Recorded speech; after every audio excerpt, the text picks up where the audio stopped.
Hi നമസ്കാരം, ഷെജുവാണേ. അപ്പോൾ ഇപ്പോൾ ട്രെൻഡിങ് ആയിട്ട് ഓടിക്കൊണ്ടിരിക്കുന്നൊരു വീഡിയോ ഉണ്ട്. ഒരു പോലീസുകാരനെ നമ്മൾ ട്രിവാൻഡ്രത്തുള്ള ഒന്ന് രണ്ട് പയ്യന്മാർ കയറി മേഞ്ഞു അല്ലെങ്കിൽ അടിച്ചു എന്നൊക്കെയുള്ള സംഭവം. അത് ആസ് എ പേഴ്സൺ എന്നുള്ള നിലയിൽ നമ്മൾ വ്യക്തിപരമായി നോക്കുന്നുണ്ടെങ്കിൽ അത് വളരെ ശരിയായിട്ടുള്ളൊരു കാര്യമൊന്നുമല്ല. പക്ഷേ അവനോട് അയാൾ ചെയ്ത കാര്യം വെച്ച് നോക്കുമ്പോൾ അത് എന്നെ സംബന്ധിച്ച് വളരെ വ്യക്തിപരമായിട്ട് പറയുകയാണെങ്കിൽ ശരിയായിട്ടുള്ള കാര്യം തന്നെയാണ്, 100%. സ്വന്തം അമ്മയുടെ മുമ്പിൽ വെച്ചിട്ടാണ് അവൻ്റെ തല അടിച്ചു പൊട്ടിച്ചത്. ഈ തല അടിച്ചു പൊട്ടിക്കാനൊക്കെ ഇയാൾക്കാരാണ് അധികാരം കൊടുത്തത്? ഈ പോലീസുകാരനാരാണ് അധികാരം കൊടുത്തത്? ഇവിടെ ജനാധിപത്യ രാജ്യമില്ല ഇത്.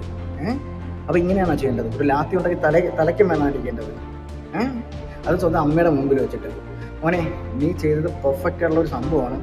അതിന് ഞാൻ നിന്നോട് കട്ടയ്ക്ക് നിൽപ്പുണ്ട്. ഇനി അതിൻ്റെ പേരിൽ കേസും കല്യാണം ഞാൻ നീ ജാമ്യം കിട്ടി ഇറങ്ങും, അത് വേറെ കാര്യം. മനസ്സിലായില്ലേ? കൊടുക്കേണ്ട രീതി തന്നെ നീ കൊടുത്തു. Hats off congrats. എന്നറിയാമോ, ഇതിനൊക്കെ ഒരു വിചാരമുണ്ട് ഈ പോലീസുകാർക്ക്. കാക്കി കയറി കഴിഞ്ഞ് ഇവരൊക്കെ എന്തോ വലിയ സംഭവമാണോ, അങ്ങനെയൊന്നും ഒരിക്കലും ചിന്തിക്കാതിരിക്കാൻ ശ്രമിക്കുക പോലീസുകാരെ. ഇതിൽ നല്ലവരായിട്ടുള്ള ഒരുപാട് പോലീസുകാരുണ്ട്. എല്ലാ പോലീസുകാരെയും കുറിച്ചല്ല ഞാൻ പറയുന്നത്. കാക്കി കയറി അഹങ്കാരം കയറുന്ന കുറേ പോലീസുകാരുണ്ട്. അവർക്ക് വേണ്ടിയുള്ള മാത്രം സംഭവമാണ്. എന്തായാലും നീ ട്രിവാൻഡ്രത്തെ പയ്യനാണ് തെളിയിച്ചിരിക്കുകയാണ്. ഇതിനെ ഞാൻ പ്രൊമോട്ട് ചെയ്യാനായിരിക്കുന്നില്ല, പക്ഷെ അവൻ ചെയ്തതിൽ ശരിയുണ്ട്. ആ ശരിക്ക് വേണ്ടി മാത്രമേ ഞാൻ പറഞ്ഞുള്ളൂ. മനസ്സിലായില്ലേ? അല്ലാതെ ഇതിൽ പറയുന്ന ഡയലോഗ് ഉണ്ട്, മോഹൻലാൽ IG യുടെ മടിയിൽ തല വെച്ച് കമ്മീഷനെ കൂടെ ഒന്നും ഇല്ല താമസിക്കുന്ന പുറത്തോട്ടൊക്കെ ഇറങ്ങൂലേ? ഇറങ്ങി, അതാണ്.